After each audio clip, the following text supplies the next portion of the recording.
What's up, guys? Good afternoon. As we turn the page on one era of Seahawks football and flip it over to the next one, we need to know who the next Seattle Seahawks head football coach is going to be.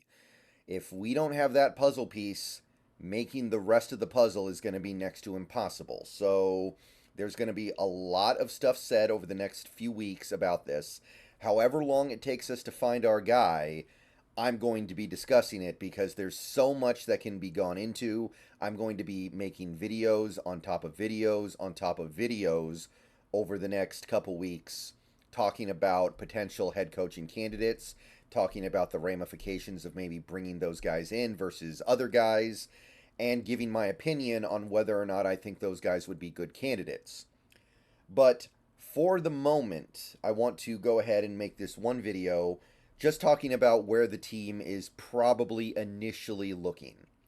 So in order to figure that out, you can obviously employ some heuristics here. You would figure they're going to at least think about guys who are going to be big targets this season, like Jim Harbaugh, like Ben Johnson, like Skronek from or excuse me, Slonik from Houston, probably maybe Kalen DeBoer even.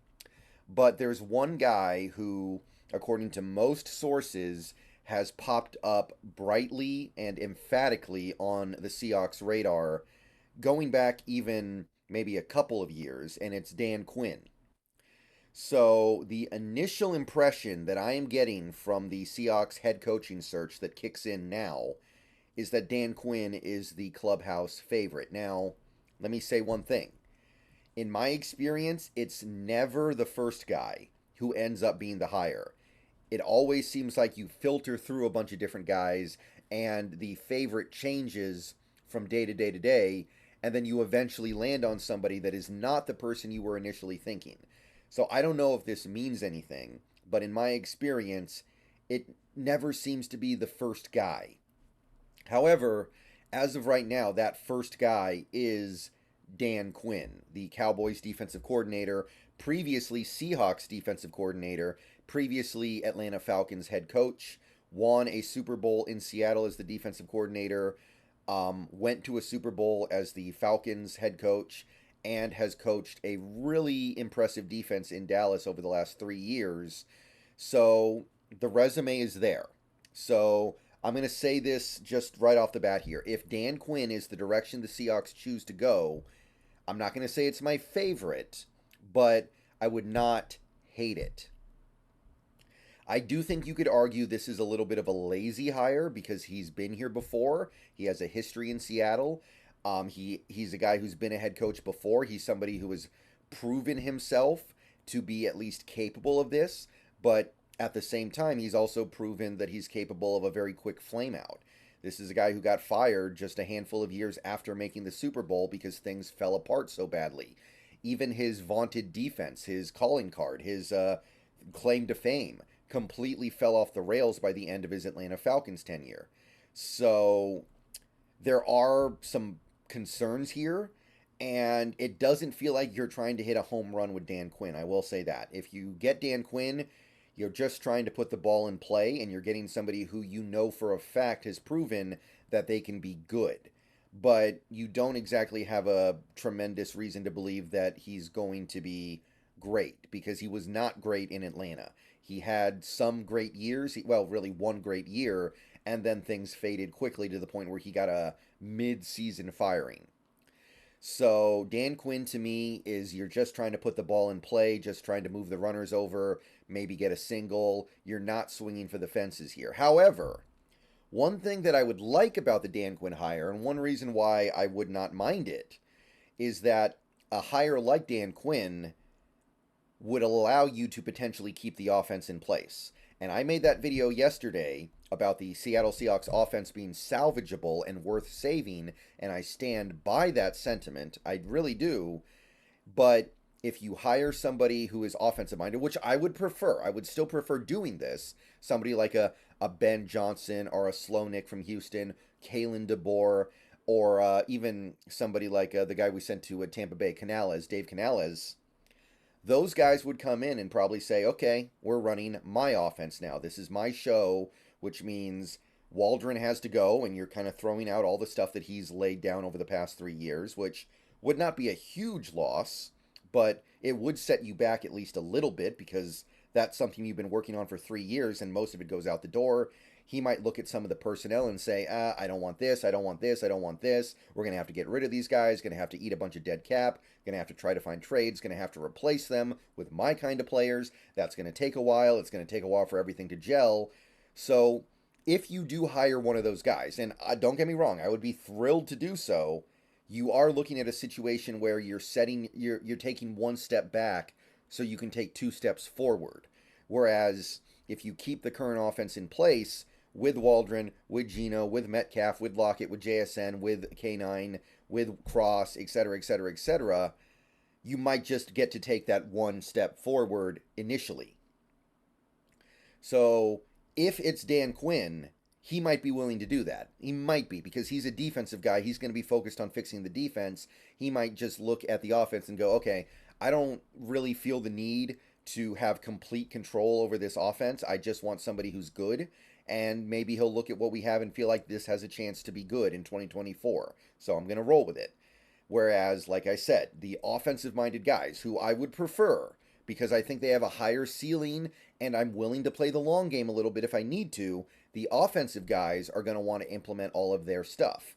And that might include ripping out a lot of the old playbook, ripping out a lot of the old roster, and just not necessarily starting over, but like I said, that idea of taking a step backwards so you can take 2 steps forward in the future.